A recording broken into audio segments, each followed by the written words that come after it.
All right, it's 8:15. Daniel Harris is with us. Daniel, good morning to you. How are you getting on? I'm good, thanks. Hi, everyone. Let's start with the title race briefly. I assume it's over at this point. Manchester City couldn't possibly shoot themselves in the foot from here, could they? I mean, they could, because way stranger things have happened, but it's City in particular, also Liverpool, but City in particular have mastered winning games in the Premier League. So it would be surprising if they were to avoid winning two of the last three, I suppose. The signing of Haaland, we were having this conversation a little bit earlier on. It's always interesting when the best young available player in the world signs for the league champions, and there's always an assumption in many places that this is just going to automatically make them unbeatable, but that's not the case. Very rarely that one player tips a team from really good to great. What's your instinct about how this is going to work out? Well, if you were to look at the Real Madrid game, you would think if City have Haaland in that fixture, then that ties over in the first leg. It won't sort out their defensive issues, because this season, I would say, City lack a little bit of ruthlessness at either end, and it will address the ruthlessness at the top end of the pitch. It won't make them defend better. And the reason why Pep Guardiola keeps not winning the Champions League is that eventually, if you keep playing good teams, which doesn't always happen, if you look at Liverpool's draw, they haven't really played anyone good following the group stages yet. But you generally come across a team, and if you don't defend properly, eventually you come across a team who might be inferior but have elite level attackers, and then you're in. There's a possibility you might lose, and that's why City, if we look at what they've done in Europe over the last few years, they haven't really even lost to the best teams around. They've been losing to Monaco, they've been losing to Tottenham, they've been losing to Lyon, and that's because they don't defend well enough. And Pep Guardiola's never had a good defence. He's had teams that are so good you can barely get at the defence, but Haaland won't make City defend better, but he will make it easier for them to outscore whoever they happen to be against. So, by that token, then, it's not inevitable that this is the thing that makes them 3 out of the next 5 Champions League winners, is it? No, it's not, but it's possible because Haaland is a monster, and nothing suggests that he won't turn up and just score loads and loads of goals. You can have a situation in a team where you have one very prolific goal scorer, that it can mean you don't get as many goals as you should from everywhere else. Definitely, the players that played with Ruud van Nistelrooy, you definitely thought that about him at the end. I'm not sure they so much thought about him when he was banging them in and holding it up and bringing others into play and creating goals out of nothing. Once he lost his pace, sort of 2004, 2005, swapping him for Louis Saha, who was nowhere near as good a player, but much better at bringing other players in and worked much better in the team, was actually a really good move by Fergie. But when these guys are in their prime, they tend to be people that you want to have around, because they mean that games where you might not be playing well or whatever, they're able to score goals out of nothing to create their own goals, or if you create them one chance, they will find a way of getting it, of scoring. And Haaland, I'm sure, will give City that, but he won't make them unbeatable, or no, because they'll still defend badly with these defenders. Manchester City already have some really good attackers, to say the least. They may not be people who will score 40 goals a season, but they're really, really good. So what happens to Gabriel Jesus this off-season? Does Jack Grealish get better having a striker like Haaland beside him? How do you see that constellation of forwards playing out over the next couple of months? Well, I guess what it means is Haaland will play almost every game at centre-forward, so you're not going to see much of Phil Foden playing through the middle anymore, or Jack Grealish for that matter. Grealish, I thought, was a strange signing because although obviously we know he's a good player, he's not someone who really fits into the way City play football. I felt like the fact that he wasn't used in the Atletico home game in particular didn't look good, because that was a game that to me was made for Grealish, because we know that Atletico are going to sit back and City are going to have a lot of possession. And one of the ways that you might be able to use Grealish is because in that kind of situation, you might be able to have a few more touches, someone who can conjure you a goal out of nothing. But in general play, in the way that City like to play in most games against most normal opposition, it was kind of hard to see where Grealish might go, and that's still the case. So if he wants to play more football, he'll have to get better. I don't know if he will or not, and he might not be given the opportunity to get better because they've just signed someone which is more competition for places, because Haaland's going to play in every game. So there are going to be fewer places in the team up for grabs for someone like Grealish to have. Gabriel Jesus is probably in trouble. He was signed to be a centre-forward. He was signed to take Aguero's place. And Guardiola tried really hard to slot him in instead of Aguero, but it turned out that Aguero was having absolutely none of it and was just too good. And he also probably was able to do more of what Guardiola wanted than Guardiola had supposed. And with someone like Jesus, he's obviously good to have in the squad, but he's now, as I said, there's now one position fewer for Jesus to play in, unless Haaland's is injured or being rotated. So he might decide that the time has come to leave. But at the same time, it is really hard to leave a club who are basically guaranteeing you medals every season. So I don't know how he feels about that, but it's only possible to keep a player as good as Gabriel Jesus, who's not playing regularly, if you're winning, and City are winning. But he might decide that this is one step too many and decide to get out of there. Like, he's obviously been linked with Arsenal, but does Jesus improve most teams in the Premier League outside of Manchester City and Liverpool, or do you look at Chelsea and Manchester United and Tottenham, obviously, and think to yourself, nah, they couldn't really do with them? Yeah, he does. Yeah, he does. But does he improve them enough to get them closer to Manchester City and Liverpool? And the answer to that is, like, probably looking at United, who do need a centre forward. I wouldn't look at Gabriel Jesus to be that centre forward, even if he didn't play for City, because I don't think he's good enough for that. Arsenal might consider him to be someone who is within their price range, who might be worth a look. But other than that, I think he's probably struggling in England, because the clubs in England will be looking at probably younger players or better players. It's interesting to think about what the future constellation of that team will be. Like, what in the big games next season when Haaland comes in, how will they line out? And now having an out-and-out number 9 who is the focal point of all the attacks and who is demanding the ball and the chances, is it the same? Is it Mahrez on one side, Foden on the other, and then a similar midfield to what we've seen at the moment? Or is there somebody who plays as like a number 10 behind the number 9 and it's a more... I doubt that. I mean, very few teams have a number 10. What they'll be looking for is they'll be looking for balls coming quickly across the face of goal. And that will be Mahrez, Sterling, Foden. And because that's kind of, I mean, Haaland can do lots of things. He's big and strong and powerful enough to run with the ball and to bring others into play. But City scored loads of goals. Think about all the City goals, almost kind of the archetypal City goal. And it was before that, it was one of the archetypal Wenger goals when he had Wiltor or Henri Perez. There was a ball rolled across the face of the goal for someone to tap in from not very far out.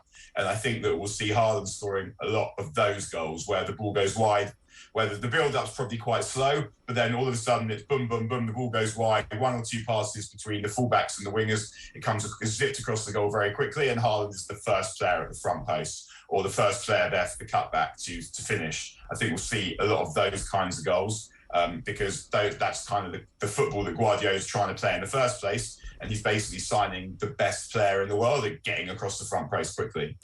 Having someone like Haaland in the squad now is something that's going to give Pep Guardiola a little bit of a kick for next season, you'd suspect. It's interesting, though, to weigh up where the energy levels are in terms of Pep and his longevity at the club. Like, even just listening to his comments the other day about the media being packed full of Liverpool and Manchester United fans, it kind of suggests to me this sort of mentality that Pep really kind of sees his job as, you know, the outlier, the guy to prove everybody wrong. What a rebel. The manager of Barcelona, Bayern Munich, and the richest club in the history of football. He spent the most money in the history of football while abusing human rights. What an absolute rebel of a maverick. I mean, he's pissed off ultimately, isn't he? And you can understand that, and that's part of the makeup of obsessive winners. And we've seen that from Guardiola all the way through his career. We've seen it, from when he left Barcelona and Tito Villanova wasn't well, and Guardiola was just obsessed with his football. And everything is about delivering this perfect, aesthetically perfect football in the manner precisely that he prescribes it. And everything is in service of that. And this is the highest moral standard. Is Pep Guardiola's football is not just an aim, it's a moral standard, and it's that. The moral standard of this football, the moral rectitude of this football, is what enables him to forget about what is enabling him to produce this football and the suffering and human rights abuses that are allowing that to happen. And that's why he's able to go in full honesty and say what he says about everyone supports City, Liverpool, and it's not fair on poor City that people don't want them to win. And for number one, I don't think that's true. I think that as clubs, there is much more hatred for Liverpool than there is for Manchester City, because Liverpool are traditionally teams that have been successful, and teams that have traditionally been successful are teams that are more likely to be hated. And there are obviously various other reasons why people dislike Liverpool. The only reason people care about Manchester City is the human rights.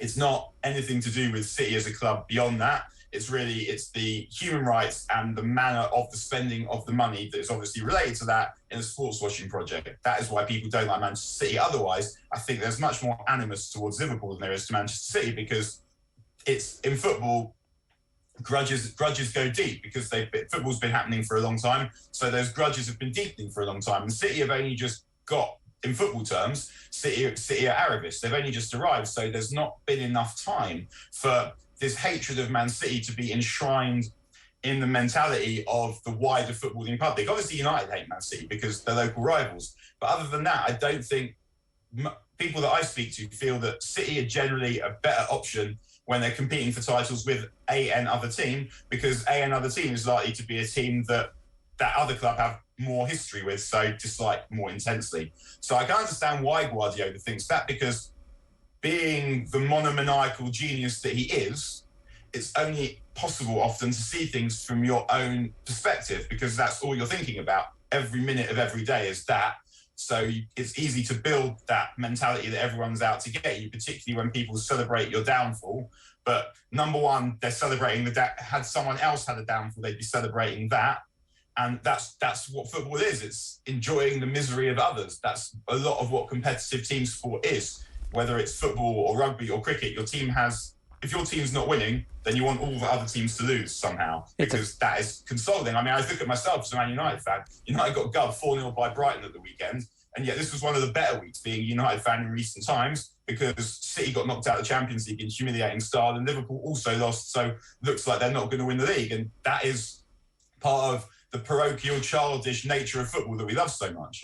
And the 4-0 defeat to Brighton certainly gave the Liverpool fans some comfort over the weekend, and the City fans some comfort too. And rightly so, of course. It's a carousel. Enjoying that. A carousel of shitness. Yes.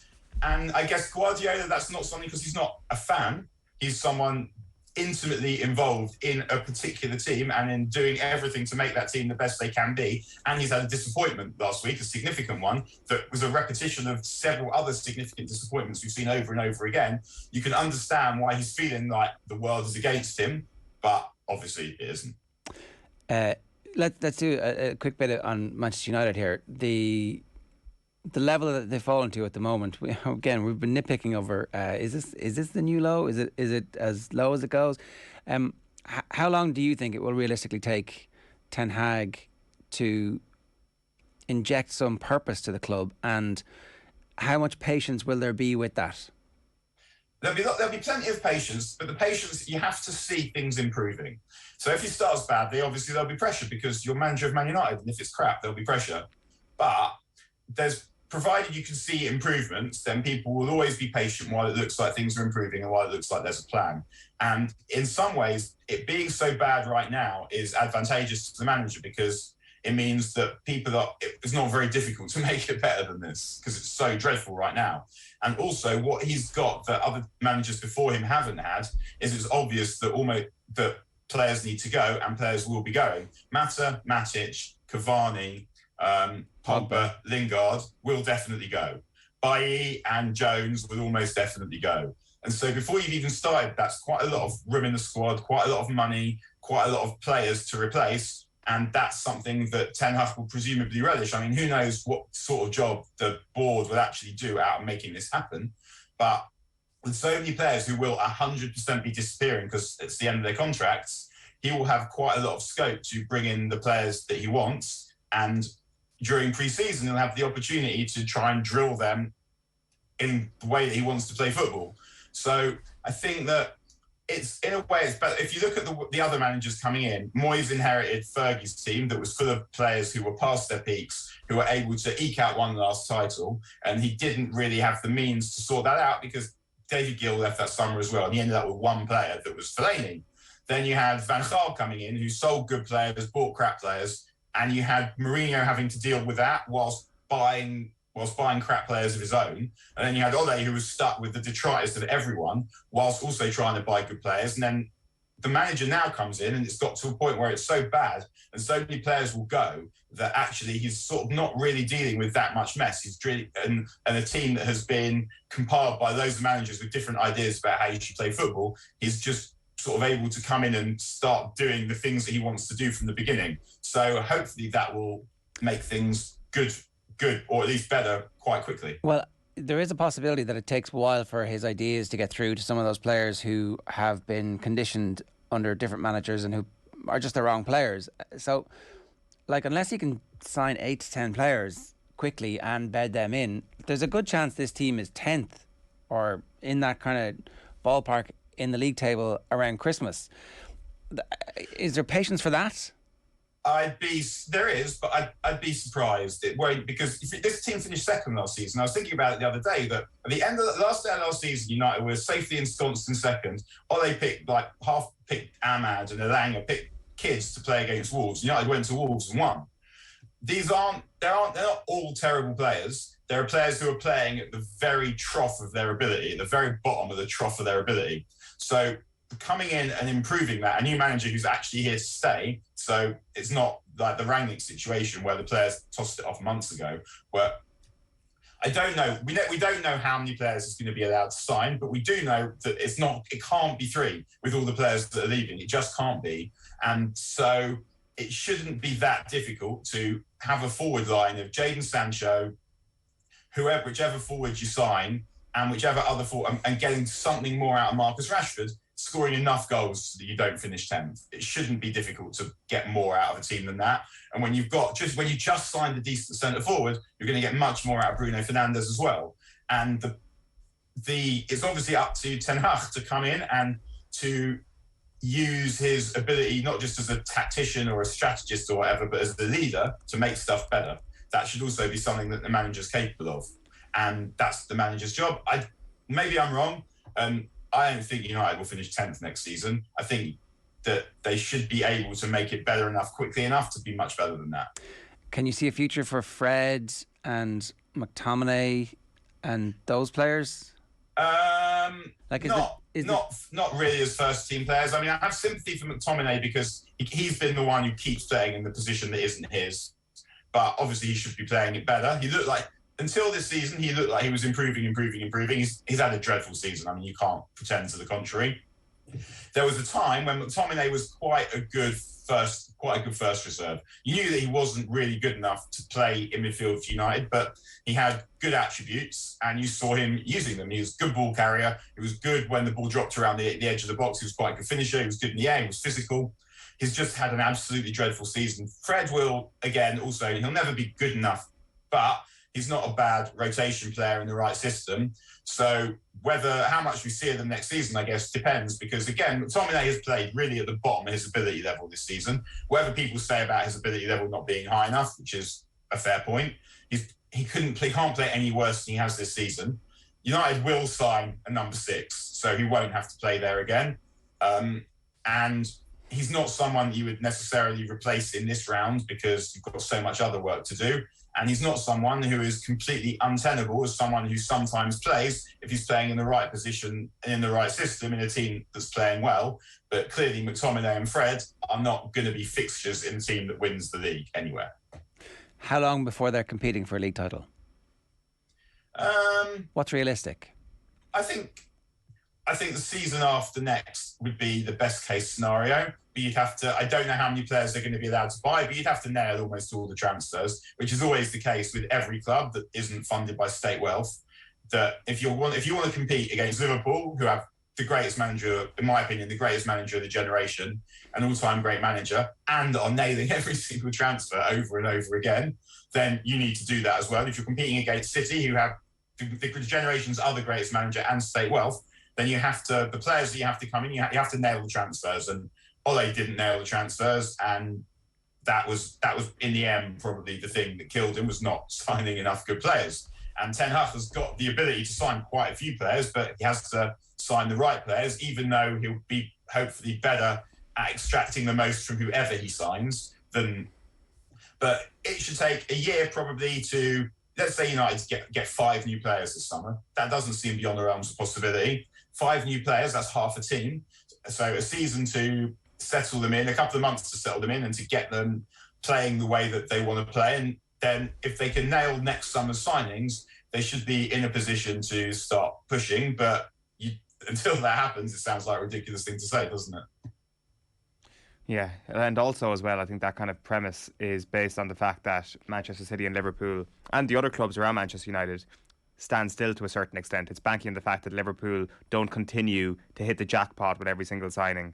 And I think Manchester United need to close the gap on a recruitment level to those clubs, as well as hoping that the players that they have in the pitch are closing that gap as well. Yeah, for sure. I mean, Liverpool, the thing is Liverpool aren't going to... How many players do we think Liverpool are going to sign this summer?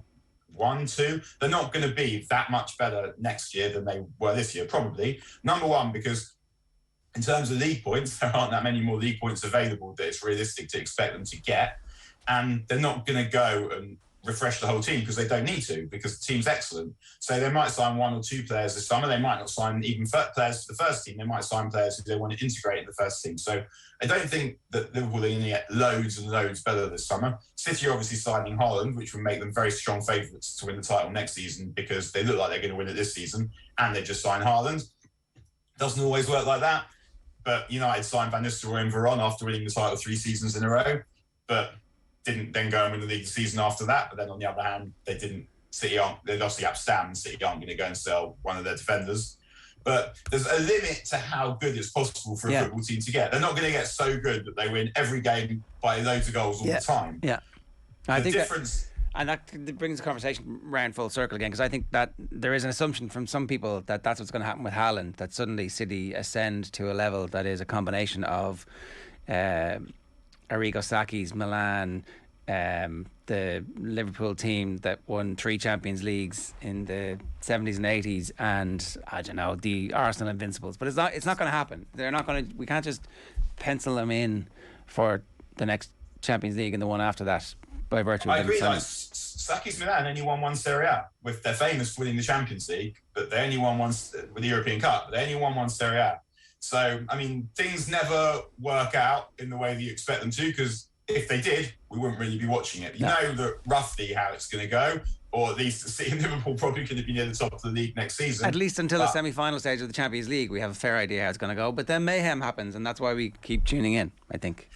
Yeah, because when football is a chaotic game and goals are scarce, so the best team won't always win because it's about producing it on that day. And City, City obviously they're going to be better with Haaland. And what Liverpool and City have that United don't have, and what Chelsea don't have either, and what Arsenal don't have, is the belief that they can win any game from any situation. City don't have it in the Champions League, but in the league they expect to go out every game and win. And you watch United play recently, which was where we were talking about as well. They don't have anything like that belief. They're sort of waiting for something to happen, and that's something that Ten Hag will have to work with. Is mentally this side are completely on its arse, and that's one of the reasons that sometimes you think, well, just a couple of players, but actually the greater churn this summer, the better, because it feels like a lot of these players are finished as Man United players, because not just because their ability isn't where it needs to be, but mentally to produce the level that they've been producing over the last few months makes you think that they're not people that you think you'd be able to rely on in any sensible bid to win any of the big pots. Good stuff, Daniel. Thanks a million. Cheers. Cheers, everyone. Have a good day.